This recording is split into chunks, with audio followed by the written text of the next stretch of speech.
চিপাঝাৰত অগপ দলৰ বিশেষ সাধাৰণ সভা আৰু এই সভাতে ২৬খনকৈ আঞ্চলিকৰ প্ৰতিনিধিয়ে অংশগ্ৰহণ কৰে। উপস্থিত থাকে অগপ নেতা ৰমেন্দ্ৰ নাৰায়ণ কলিতা, লগতে উপস্থিত থাকে জয়নাথ শৰ্মা।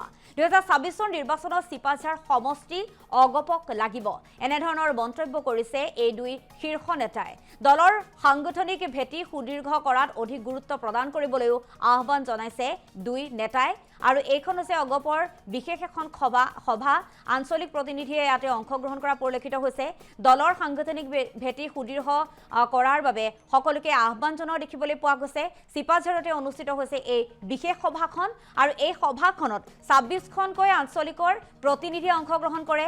অগপ নেতা ৰমেন্দ্ৰ নাৰায়ণ কলিতা আৰু জয়নাথ শৰ্মা উপস্থিত থাকে। ২০২৬ নিৰ্বাচনত চিপাঝাৰ সমষ্টি অগপক লাগিব বুলি মন্তব্য কৰিছে দুই শীৰ্ষ নেতাই।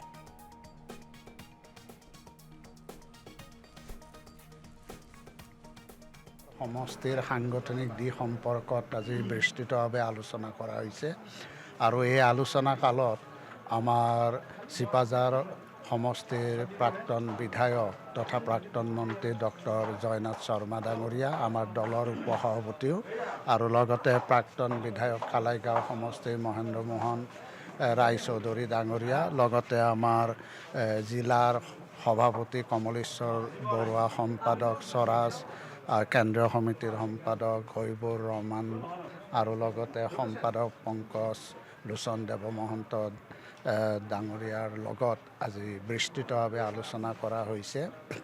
আৰু বিশেষকৈ আমি তৃণমূল পৰ্যায়ৰ পৰা দলটোক কিভাৱে সুসংগঠিত কৰা হৈছে, কাৰণ বিগত ধৰক ২-৩টা টাৰ্ম আমাৰ ইয়াত কোনো বিধায়ক নাছিলে, গতিকে তেনেধৰণে আমি সাংগঠনিক দিশৰ আঞ্চলিক কমিটিসমূহ কেনেধৰণে কৰিলে সম্পূৰ্ণ কৰা হ'ল নে নাই, বুথ কমিটিবিলাক সম্পূৰ্ণ কৰা হ'ল নে নাই, এই গোটেই কথাখিনি আমি আলোচনা কৰিছোঁ। তাৰোপৰি আমাৰ যিটো চিফ ইলেকশ্যন অফিচাৰে কিছু BLA নিযুক্তি দিয়াৰ ক্ষেত্ৰতো আমাক দলক তেনেধৰণে পৰামৰ্শ দিছিল আৰু সেই পৰামৰ্শ অনুযায়ী আমাৰ ইয়াতে প্ৰায় ২৮০টা আমাৰ বুথ চেণ্টাৰ আছে, গতিকে তেনেদৰে ২৮০টা BLA ইতিমধ্যে দিয়া হৈছে আৰু বুথ কমিটিও এতিয়া ২৮০টাই সম্পূৰ্ণ কৰাইছে, আঞ্চলিক সমিতিসমূহ সম্পূৰ্ণ কৰিছে, ভাতৃভগ্নী সংগঠনো ইতিমধ্যে গোটেইখিনিয়ে কৰা হৈছে।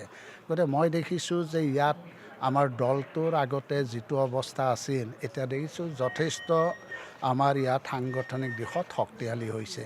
গতিকে মই ভাবোঁ যে আগন্তুক দিনত আৰু দলটোক যাতে